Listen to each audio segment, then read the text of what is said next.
What's up everyone? I'm Brandy. I'm Yumi。今日咧我就打算去一間單攤嘅茶餐廳嗰度食個菠蘿油啦。呢一間茶餐廳咧就係我哋嘅朋友介紹俾我哋啦。因為我近排咧好想食呢個菠蘿油，所以咧就決定要去試下啦。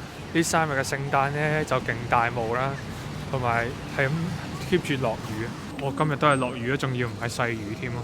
上年聖誕記得係有啲落雪嘅感覺，但係今年係冇落雪咯，所以今年嘅聖誕咧，我覺得係冇咩 feel 啊。係冇咩氣氛咁。因為聖誕節落雪好似有啲白色聖誕節嘅感覺啦，但係呢度真係冇 feel， 係好朦朧嘅感覺啊，就係超大霧啦，你睇唔到前面個景啊咁樣。天氣唔太好咧，其實都好少人會想出街，特別係我哋啦。天氣唔好咧，唔想去太遠，咁我哋夜晚咧就會同 Jimmy 去打邊爐啦。好耐冇見佢啦，我哋都。You got me shaking, yeah, I feel the fever coming on. Boy, you know you're all I want. 好啦，咁我哋啱啱就買完馬力紅咖啡店啦。我本身以為呢一間咧得 Markham 或者 Richmond Hill 嗰度先有啦，但係原來呢度單攤都有一間。不過佢就係 take out shop 咯，都可以喺入面食嘅，但係佢就得4個位咁樣，張台都比較細咁樣，所以我哋就決定翻去朋友屋企食嘢啦。都近我哋朋友屋企嘅，因為嗰個空間真係比較細，所以如果大家嚟單攤呢一間食呢，就要好似喺香港食狗仔粉咁樣呢，逼逼地咁樣食咯。咁我自己呢，就嗌咗杯凍奶茶啦，呢個係我最期待嘅嘢啦，同埋個菠蘿油咯。但係因為我哋嘅菠蘿油呢，我哋要拎走啦，唔係當場食啦，所以就要翻屋企焗一焗佢，叮一叮佢咁樣。我啱啱就冇聽到，我唔知係焗一焗定係叮啦。因為我之前拍米子嗰陣呢，我哋學沖奶茶啦，我哋都上網揾咗呢一間馬力紅，佢個奶茶呢係好似幾好飲嘅，但係我哋就一直都冇試過咁樣。我哋冇乜嘢咧，我哋唔會上去 Markham 啊上面啊去食茶餐廳啊，幾好嘅機會啊！即係試下加拿大嘅茶餐廳係點。我哋都真係好耐冇食過茶餐廳。我平時喺香港呢，我係中意食嗰啲冰室啦、龍城冰室啦，特別係唔知大家有冇食過觀塘嗰間龍城啊，係好好食嗰間。我自己係覺得嗰間性價比都 OK 嘅，即係唔會話貴到食唔到嘅。因為我近排睇其他 YouTube 啦，都係拍香港嘅茶餐廳啦，即係啲嘢食咁樣啦。佢哋話香港啲物價貴咗好多啦，可能食個加啲牛腩飯，再加杯嘢咁樣90蚊。因為我哋都唔喺香港2年，所以我都唔係好知而家物價升成點啊。但係聽講就係貴咗好多咯，所有嘢都。咁呢度加拿大食呢個茶餐廳呢，其實都唔係話真係好貴咯，即係 comparing 香港個價格嘅話，佢嗌一個常餐咁樣呢，好似都係10蚊加紙咁樣。喺呢度食個常餐呢，係10至12蚊加紙啦。妹妹呢，今日就夾咗一個頭，好似靚咗喎，因為呢，好似好耐冇見過佢化妝嘅樣。呢條頸巾喺韓國買，我覺得幾靚。就算佢入面着咗幾頹啊，出面都好似有打扮過咁樣。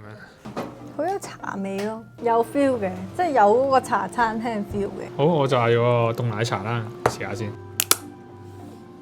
爛咗，爛咗粒嘢。應該可以呢度篤入去㗎嘛？係喎，係喎，俾大家睇下。兩邊都得嘅。原來佢有兩邊俾我插，呢個就應該可以就咁用口飲啦。但係其實飲管應該係呢個位，我係插錯位，大家都慣。又嚟搞笑，好試下先，都幾好飲啊！係咪好有嗰個 feel 啊？有 feel 嘅，有個茶味咯，真係。我可以奶茶好啲。好中意飲凍咯。咁我哋而家咧就試下呢個沙爹牛肉烏冬啦。本身係有諗過食即食麵嘅，但係為咗健康起見咧，都係轉食烏冬或者米線。我哋啱啱咧就試咗個牛肉啦，之後個牛肉咧，我覺得個味醃得幾好嘅，個肉質就有啲韌啦。個味好食咯，甜味。個麵就普普通通啦，即係都係烏冬咁樣。係啦。個雞好食啊，個海南雞飯。而家我試呢個沙爹菠蘿油。好到啊，係咪？OK 喎。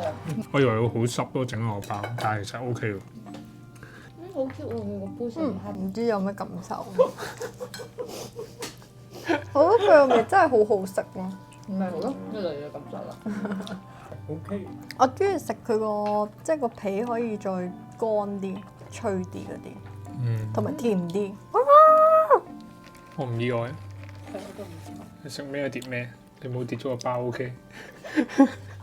好食喎，我睇嚟。我應該早啲知，好食啊！呢個係我想食嘅味道。我覺得好過佢先講咯。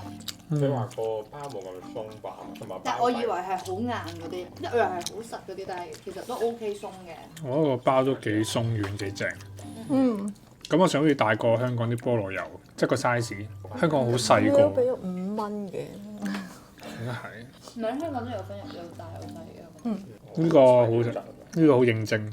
美美啱啱抌杯奶茶啦，之後抌到隻手都有奶茶，所以而家咧就要去洗手啦。好啦，咁我哋啱啱咧就食完嘢啦。咁我自己最滿意同埋最推介咧就係個菠蘿油啦。我哋翻到去翻熱咗個菠蘿包啦，翻完個包咧再加埋個牛油咧，我覺得係好好食咯。佢個包咧係好鬆軟啊，係真係還原到香港嘅感覺啦。因為我今次係最想食嘅就係菠蘿油咯，我好掛住香港嘅菠蘿油。第二好食嘅咧就係海南雞飯啦。我自己有少少估唔到個海南雞飯係咁好食嘅，因為平時我唔食海南雞嘅。我海南雞係我朋友嗌嘅啦，之後佢請咗我美美食咗嚿雞啦。個雞咧係超滑，同埋佢價錢都係好抵嘅啦，我自己覺得。因為我哋嗌個海南雞飯係15蚊啦，個菠蘿油係大約5個半到嘅。如果你淨係嗌菠蘿包咧，就係2個半到啦。佢嗰度嘅價錢都唔係話真係好貴啦。而我哋仲嗌咗個沙爹牛肉菠蘿包啦，一般般啦呢個就，因為佢係鹹甜嘅感覺啦，所以就好奇怪個感覺。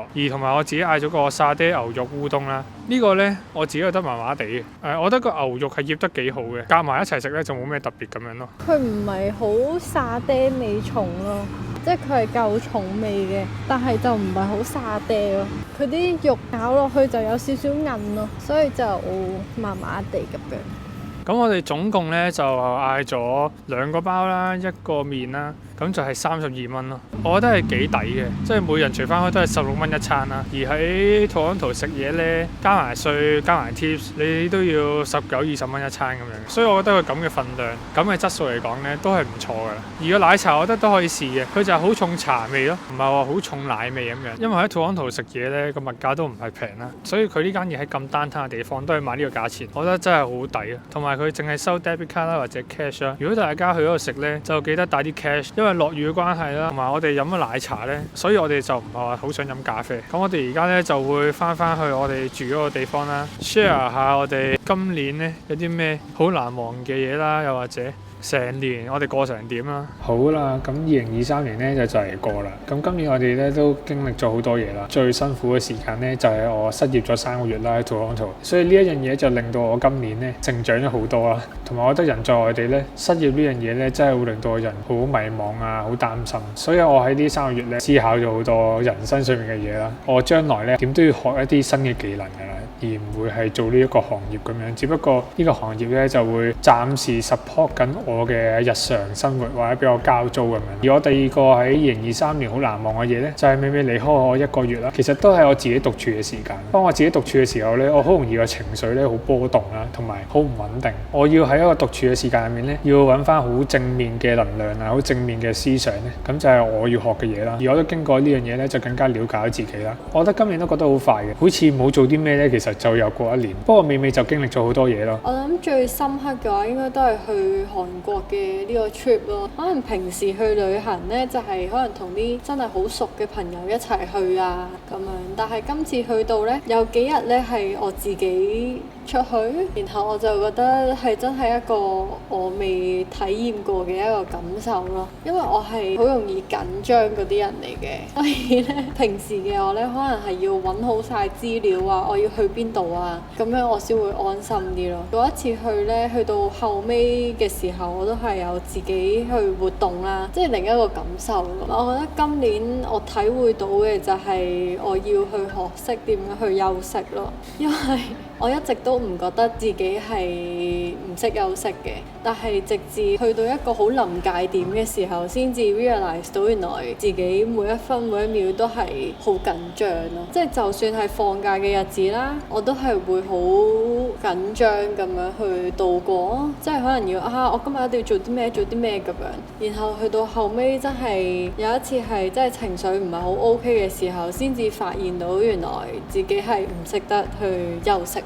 呢樣嘢咧係真係美美需要學習嘅嘢，因為我見到美美咧由做 dog bather 去到做 dog groomer 呢段期間咧，至少都8個月以上咧，佢都係翻6日工啊，到最尾去韓國之前咧都係翻7日工啦，每日都翻工咁滯，每日都 training 咁滯 ，training 有3日 bather 有4日 training 嗰陣時間係冇錢啦，佢嗰陣時間真係好難捱啦，而佢又好扯啦，即係翻工又翻多咗，但係又冇錢嘅時候咧，個人嘅心理壓力就好大嘅。美美咧嗰陣時個人去得好快咧，唔知大家會唔會翻工翻得太多嘅時候咧，一停嘅時候咧就好似即刻會病啊，或者有一個唔係好識放假嘅感覺啊，即係要令自己慢落嚟咁樣。而美美咧就係持續咗呢段時間咧，其實唔係8個月啊，我覺得係由佢翻2份工，即係可能做韓國 reception 嗰陣咧，或者嚟到加拿大嗰陣咧，佢就開始冇停過咁樣咯，keep 住努力翻工啊。因為一開始佢翻 dog bather 嘅時候咧，佢嘅工作時間唔係好多嘅個鐘數，所以佢嗰陣時就翻2份工。咁所以佢由嗰一刻開始咧，就扯到而家咯。我係可以好努力啦，但係就係因為我放鬆唔到，所以我好似 keep 住喺嗰個狀態咁樣咯。我一直都唔覺得有問題，直至去到真係即係爆嗰陣時先至知道咯。我自己就望住美美好努力，我都知佢會有臨界點。我成日都叫佢休息下啦，即係1-2日唔緊要啦。因為我覺得嚟到加拿大最緊要嘅就係知道點去休息咯。人生唔係淨係得翻工，但係因為佢嗰段時間係要拼搏嘅階段啦，即係要爭取一啲學習啊、練習嘅機會嘅時間啦，冇辦法啦嗰段時間。而當佢完成咗韓國個 trip 翻嚟嗰陣咧，我喺加拿大機場接美美啦，之後美美見到我嘅時候就係衝埋嚟啦，之後就喊咯，就係話同我講話呢個旅程其實真係好辛苦啦。美美就想有我喺隔離陪佢啦，但係最扯嘅位係佢要由一個 beginner 嘅 level 之後去上一啲好專業嘅 grooming 嘅堂啦。我覺得最主要嘅就係可能其他人嘅經驗都好多，但係我就即係啱啱學咗冇耐，所以咧我要去跟上佢哋嘅進度，呢樣嘢係好大壓力咯。但係我覺得都真係即係從中係學咗好多嘅，即係好似逼緊你向前咁樣咯。但係都真係好攰咯，即係我哋係一開始 train 啦，然後後尾先至去留喺韓國仲玩下咁樣啦。但係其實喺玩嘅嗰一個時段，即係完咗所有課堂之後啦，都係放鬆唔到㗎咯。嗰陣時我同美美講話，你唔係好識得放鬆喎，你要放鬆多啲喎。翻工咧，翻一世都有得翻啦。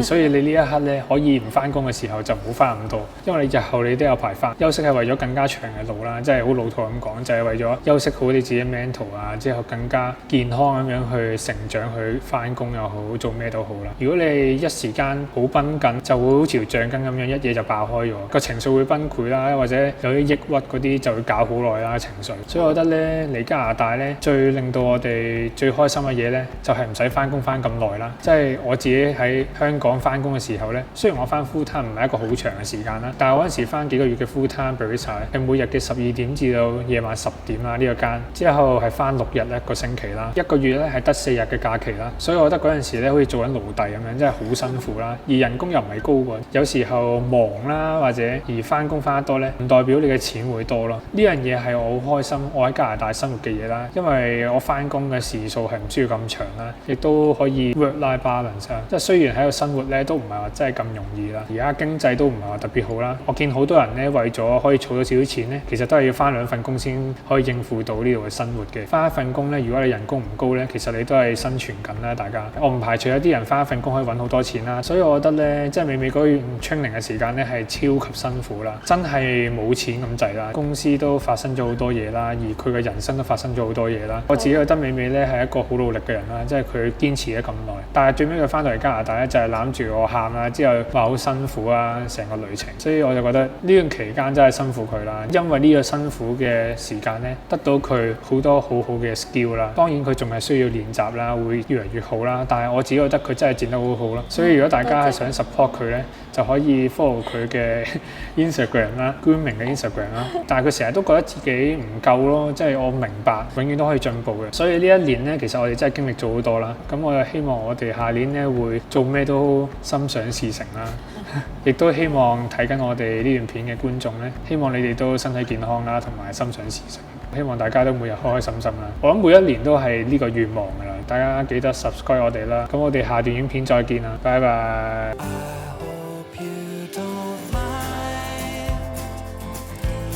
I say that